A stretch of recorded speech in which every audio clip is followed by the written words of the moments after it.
ایک دفعہ جب بڑی سخت تکلیف دی کفار نے تو صحابہ نے عرض کی یا رسول اللہ ان کے لیے دعا کریں یہ تباہ ہو جائیں، تو محبوب نے خود ان لفظوں کے ساتھ جواب دیا۔ ایک دن نبی پاک علیہ السلام نے حضرت جبریل امین سے پوچھ لیا، فرمایا جبریل سب کو میری رحمت سے حصہ ملا ہے، آپ کو بھی کوئی ملا ہے؟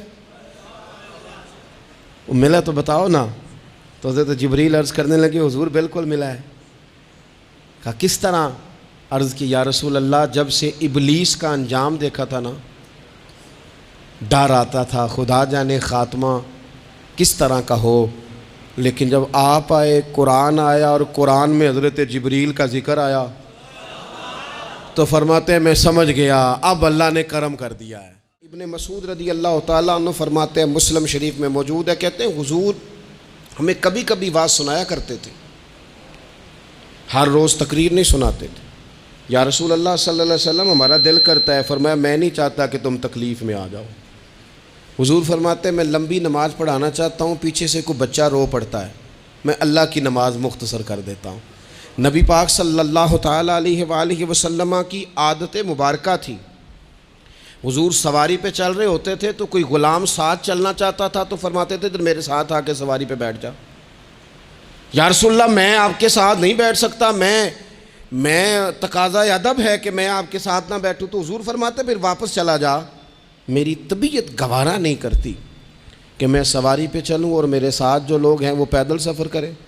احساسات، جذبات محبوب کریم کو اللہ تبارک و تعالیٰ نے جو دل عطا کیا، آپ دیکھیں چھوٹے چھوٹے بچوں، وہ ہمارے ہاں نا جی بزرگ ناراض نہ مجھ سے ہو جائیں، ہمارے ہاں بزرگ بعضوں کا شکوہ کرتے ہیں، کہتے ہو کاکا ادھر آئے نا تو میرے نہ سلام نہیں لئی۔ بھئی آپ لے لیتے سلام، یہ کچھ جھگڑے والی بات ہے؟ آپ سلام کر دیں۔ رسول پاک کی عادت مبارکہ تھی کہ چھوٹے چھوٹے بچے گلیوں میں ہوتے تو حضور آگے بڑھ کے خود انہیں سلام کہتے، ان کے سروں پہ دست شفقت پھیرتے، ان کی چھوٹی چھوٹی باتیں سنتے، ان کے سوالات کے جواب ارشاد فرماتے۔ اللہ کے پیارے رسول صلی اللہ تعالیٰ علیہ وسلم کا تو یہ معاملہ تھا کہ عبادت کے معاملے میں بھی جب ایک شخص نے کہا کہ یا رسول اللہ میں ساری رات نماز پڑھا کروں گا، سارا دن روزہ رکھوں گا، تو حضور نے فرمایا نہ، آنکھیں تکلیف میں آ جائیں گی، وجود تھک جائے گا۔ ایک سرکار کی زوجہ محترمہ ام المومنین نے رسی باندھ لی تھی مسجد نبوی میں کہ میں جب تھک جاؤں گی تو ٹیک لگا لوں گی، پر میں نے پڑھنی ساری رات ہے نماز۔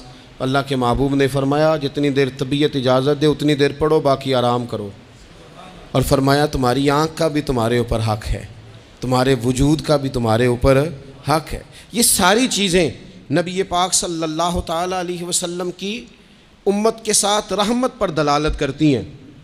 اسی طور پر آپ دیکھیں کہ نبی کریم علیہ السلام نے 2-3 دن تراویح پڑھی، پھر صحابہ جمع ہو گئے، زیادہ لوگ آ گئے تو سرکار اندر سے باہر ہی نہیں آئے، حجرے میں رہے۔ فجر کے وقت آئے تو فرمایا مجھے پتہ تھا تم سارے انتظار میں ہو اور تم نے دیر تک میرا انتظار کیا، میں جان بوجھ کے نہیں آیا۔ کیوں نہیں آئے یا رسول اللہ صلی اللہ تعالیٰ علیہ وسلم؟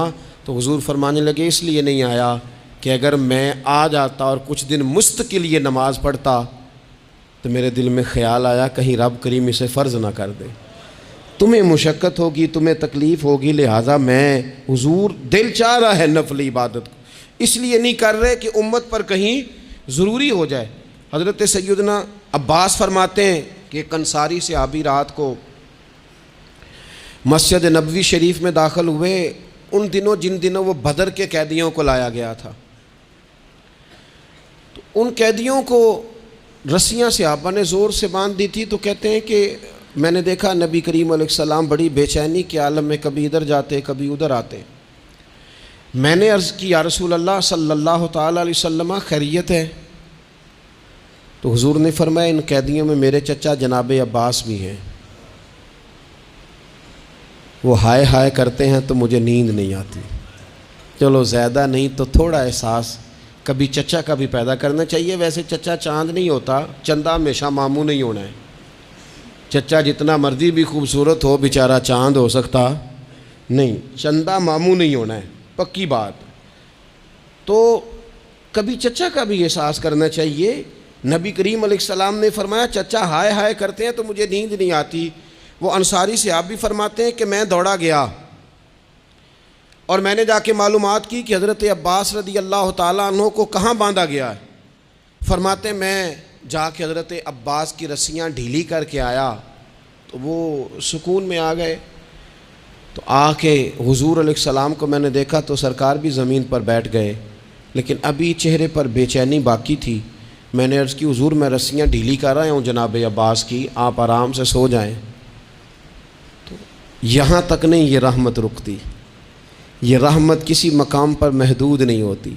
میرے کریم کا کرم ہمیشہ برستا ہے تو بغیر رنگ و نسل ہر جگہ برستا ہے. حضور علیہ السلام نے فرمایا صرف عباس نہیں، جا سارے قیدیوں کی رسیاں ڈھیلی کر کے آ.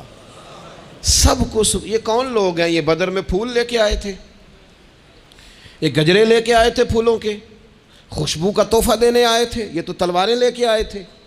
لیکن یہ اعزاز ہے میرے نبی پاک کا کہ اللہ نے حضور کو رحمت للعالمین بنایا ہے. دلوں کے اندر اتنی گنجائش رسول پاک نے پیدا کی. فرمایا سب کہ رسیاں ڈھیلی کرو تاکہ میں آرام سے سو جاؤں. طبیعتوں کی سختی، مزاجوں کا تلخ پن، اپنی ذات کے خول میں بند ہو کے زندگی گزار دینے والے لوگ، اپنے آپ سے شروع ہو کر اپنے آپ پر ختم ہو جانے والا مزاج، جو میں سوچ رہا ہوں، جو میں دیکھ رہا ہوں، جو میری طبیعت فیصلہ کر رہی ہے، جس اینک سے میں معاشرے کو پڑھ رہا ہوں سارے معاشرے کو اسی طور پہ میں لے کے چلوں گا، یہ سوچیں درست نہیں. ہم نبی کریم علیہ السلام کے ماننے والے ہیں، ہمیں ان ساری باتوں کا خیال اور ادراک کرنا پڑے گا کہ جو ہمیں ہمارے رسول پاک نے سکھائی ہے. انسان پر بعض اوقات کچھ لوگ اس طرح کا بھی اس کے ساتھ رویہ اختیار کرتے ہیں کہ رد عمل کے طور پر کچھ کہنا پڑتا ہے. بعض لوگ سخت سست کہہ دیتے ہیں رد عمل کے طور پر، خود اس طرح کے نہیں ہوتے لیکن تانگ آمد بجانگ آمد. تو ایک دفعہ جب بڑی سخت تکلیف دی کفار نے تو صحابہ نے عرض کی یا رسول اللہ ان کے لیے دعا کریں یہ تباہ ہو جائیں. تو محبوب نے خود ان لفظوں کے ساتھ جواب دیا، فرمایا اللہ نے مجھے لعنت ملامت والا نہیں بنا کے بھیجا، مجھے رحمت للعالمین بنا کے بھیجا. انہیں ہر وقت تانے دیتے رہنا، ہر وقت کھڑے رہنا. یہ دیکھیں نا میرے ملک کا ماحول کیا بنا ہوا ہے، رائے کا اختلاف ہی ہے نا، لیکن جو دھینگا مشتی روز ہوتی ہے اور جو دھما چوکڑی روز مچائی جاتی ہے، روز جو نئی سے نئی کہانی پنپتی ہے، ملک کے اندر کوئی شخص ایسا نہیں رہ گیا، کوئی ادارہ ایسا نہیں رہ گیا جس کے بارے میں ہمارے دل بالکل صاف ہو. اس لیے کہ ہم نے مزاج اس طرح کا بنا لیا ہے، ہم نے اینک اس طرح کی لگا لی ہے، لہجے اس طرح کے بنا لیے. حضور سید عالم علیہ السلام نے ایک دن فرمایا تھا مجھے کسی صحابی کے بارے میں کوئی بات نہ پہنچانا، کسی کی غلطی آ کے ڈائریکٹ مجھے نہ بتانا، میرے سامنے کچھ بھی ایسا نہ کرنا. یا رسول اللہ کیوں؟ فرمایا میں چاہتا ہوں میرے دل میں سب کے لیے گنجائش ہے تو گنجائش ہی رہے. لوگوں کو خوش گمان رہنے ہی نہیں دیا جاتا، اچھی سوچیں پیدا کرنے کے موقع ہی نہیں دیے جاتے. وہی بدگمانیاں ہیں، وہی ماحول کے اندر شدت ہے، وہی انداز ہمارا اس طرح کا ہے، اور وہی کچھ ہم کر رہے ہیں، اور سارے ہیں کہ ایک ہی لاٹھی کے ساتھ ہانکے جا رہے ہیں. خدا را چیزوں کو دیکھیں اور غور کریں کہ ہم نبی پاک صاحب الاولاق سید عالم صلی اللہ تعالی علیہ وسلم کے ماننے والے ہیں. پھر ایک اور بات، حضور کی رحمت چونکہ کامل ہے تو حضور علیہ السلام کا ایک طریقہ ہے. دنیا میں دو طرح سے لوگ اپنا آپ ثابت کرتے ہیں. ایک پورے ماحول میں لوگ اندھیرا کرنا چاہتے ہیں تاکہ میں صحیح طرح چمک جاؤں. وہ پھر بتاتے ہیں کہ اس وقت دنیا میں کوئی آدمی بھی میرے سوا ٹھیک نہیں ہے. کسی کا بھی تذکرہ ان کے سامنے کیا جائے تو ایک دو چار کمزوریاں اس کی وہ بتا دیتے ہیں، کیونکہ وہ فل اندھیرا کرنا چاہتے ہیں اور سمجھتے یہ ہیں کہ جب میں اندھیرا کروں گا تو پھر میں زیادہ چمک جاؤں گا. اس لیے باقاعدہ منصوبہ بندی کی جاتی ہے اور باقاعدہ لوگ بٹھائے جاتے ہیں اور کردار کشی کرنا ایک پورا ماحول بنا دیا گیا. اور کوئی بھی شخص اس سے مبرہ نہیں، وہ دینی تعارف رکھتا ہو یا دنیاوی تعارف رکھتا ہو، سیاسی سماجی معاشرے میں کوئی مقام رکھتا ہو یا سیاسی قد کاٹ سے اس کا تعارف ہو، کردار کشی عام بنا دی گئی اور اس پر لوگ خوش ہوتے ہیں. میرے بھائیوں، نبی کریم نے بھی اپنا اثبات کیا ہے، لیکن رسول پاک کا طریقہ یہ نہیں ہے کہ کسی دوسرے کی نفی کر کے ہی اپنا اثبات ہوتا ہے. قرآن تو نبی پاک پہ نازل ہوا ہے نا، حضور قرآن لے کے آئے ہیں، پر اس قرآن میں تو حضرت موسیٰ کی تعریفیں بھی ہیں، حضرت عیسیٰ کے تذکرے بھی ہیں، جناب عیسیٰ کے معجزات بھی ہیں، اس میں تو حضرت نوح کا ذکر بھی ہے، اس میں تو حضرت آدم کا ذکر بھی ہے، اس میں تو حضرت یوسف علیہ السلام کے حسن و جمال اور کمال کے تذکرے، اس میں تو جناب لقمان حکیم کی حکمت اور دانائی کی بات ہے، اس میں تو حضرت خضر کا تذکرہ ہے۔ اس قرآن مجید کے اندر تو اولیاء اللہ کی شان ہے، اس میں تو ماں باپ کی فضیلت ہے، اس میں تو پڑوسیوں کی بات ہے۔ اس قرآن مجید نے تو غریب کی بات کی، یتیم کی بات کی، بیوہ کی بات کی۔ تو رسول کریم نے بتایا کہ دوسروں کو پیچھے کر کے اپنے آپ کو آگے نہیں کیا جا سکتا، تم سب کو ساتھ لے کے چلو، تمہیں اللہ امامت عطا فرما دے گا۔ حضور نے تعارف کرایا اپنی امت کو سارے نبیوں کا، رسولوں کا، حضور نے ان کے تذکرے کیے، احادیث میں ان کے تذکرے ہوئے، حضور نے ہر ایک کی شانیں بلند کر کر کے بیان کی، اور فرمایا کسی نبی کی بات میرے ساتھ ملا کر اس طرح نہ کرنا کہ ان کی کسر شان ہو جائے معاذ اللہ، میرا اور اس کا تقابل اس طرح نہ کرنا کہ وہاں کسر شان۔ وہ کسی نے میرے اعلیٰ حضرت کے سامنے کہا تھا نا، شان یوسف جو دبی وہ بھی اسی در پہ دبی، تو اعلیٰ حضرت کہنے لگے حضور تو کسی کو دبانے آئی نہیں، یہ تو کیا بات کر رہا ہے، تو کہہ شان یوسف جو بڑی وہ بھی اسی در سے بڑی، یہ کہہ کہ نبی پاک تو عزتیں دینے آئے، ہر ایک کی قسمت میں حضور نے عزت لکھی۔ کہا باپ راضی ہو گیا تو رب راضی ہو گیا، فرمایا ماں کے قدموں کے نیچے جنت، بہنوں کی بیٹیوں کی پرورش جو کر کے آئے گا میرے ساتھ جڑ کے انگلیوں کی طرح جنت میں جائے گا۔ فرمایا تم میں سب سے بہتر وہ جو اپنے گھر والوں کے لیے، اپنی بیوی کے لیے بہتر، میں تم سب سے زیادہ اپنے گھر والوں کے لیے بہتر۔ فرمایا پڑوسی سے حسن سلوک کرنے والوں یاد رکھنا کہ اس کے تو حق اتنے زیادہ ہیں کہ ڈر ہے کہ کہیں وراثت میں شامل نہ کر دیا جائے۔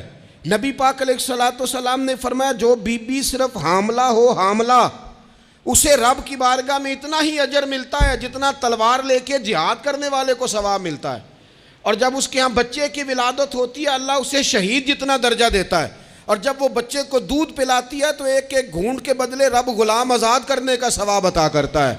یا رسول اللہ اسی کی صرف شان ہے؟ فرمایا نہیں، آدمی کے بال سفید ہو جائیں،